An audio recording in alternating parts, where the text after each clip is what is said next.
Next up, we got James with exfoliateyourself.com. I think it'll look a lot better if you switched over to blue.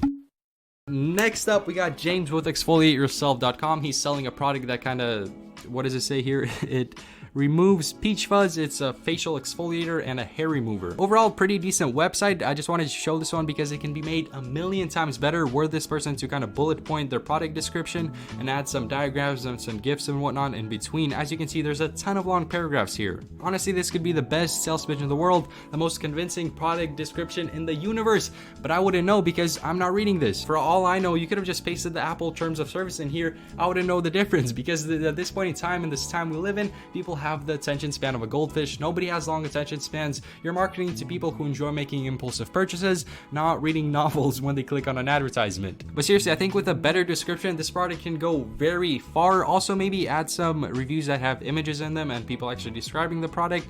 That would be ideal.